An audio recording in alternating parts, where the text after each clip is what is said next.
Yo, what's up, YouTube? Welcome to the Coffee Pod. My name is Shishi Zed. Drink the coffee, it'll make you feel better. So there's this thing going on right now with people getting tattoos of Kevin Samuels. And one of the most recent people to get a tattoo of Kevin Samuels is Bandman Kevo. Now, I have to read these comments for you guys because these women are angry.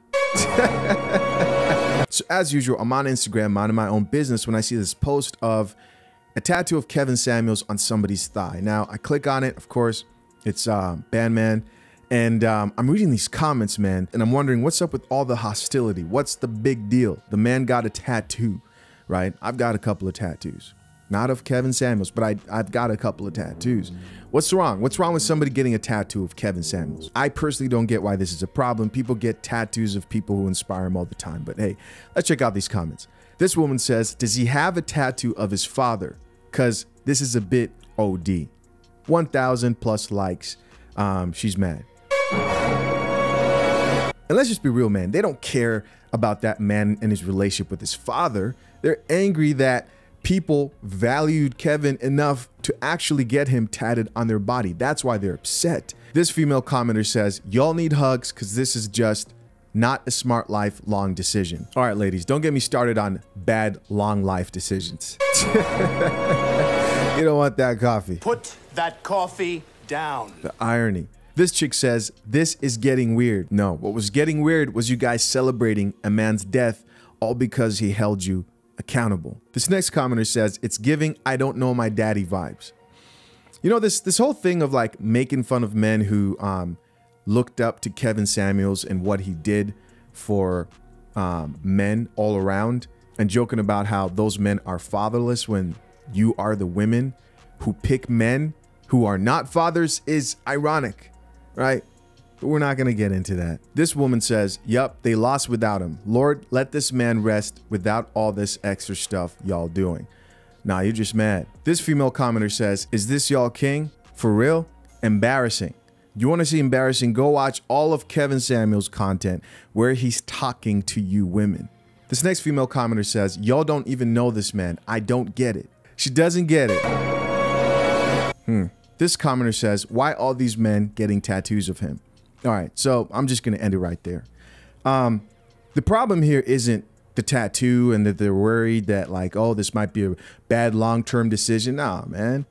Because if it was a rapper, they would understand, right? To them, that's motivational. To these modern women, they understand. They're like, oh, okay, we get it. Modern women today hate accountability so much that they would rather you get tattoos of rappers who really disrespect them, right?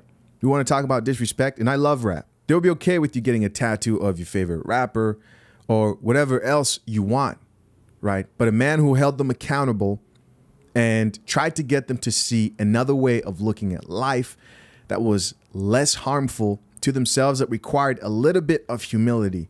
They don't like that coffee. This coffee smells like shit. Here's the truth about Kevin Samuels passing at the height of his mission. That honestly was the worst thing that could happen for a lot of people who were against his message. What am I trying to say? Well, a lot of people celebrated his death like that was the end of the message that Kevin Samuels was trying to push. But the reality is this: if you look at movements or a certain message that was led by somebody whose life was taken prematurely, what you would expect is that that movement or that message failed. But the reality is, in most cases, the opposite, the exact opposite happens. We see this in history over and over again. For example, take someone like Malcolm X, and don't go Dr. Umar on me. I'm not trying to say that Kevin Samuels is an activist, right?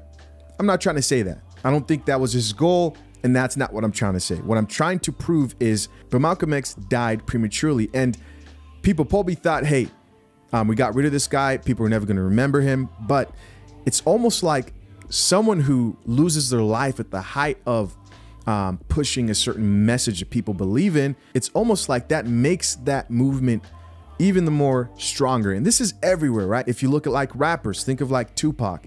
If you look at like Christianity, biblical characters, Jesus. I'm not comparing Kevin Samuels to Jesus. Don't go crazy in the comment section, man. Relax.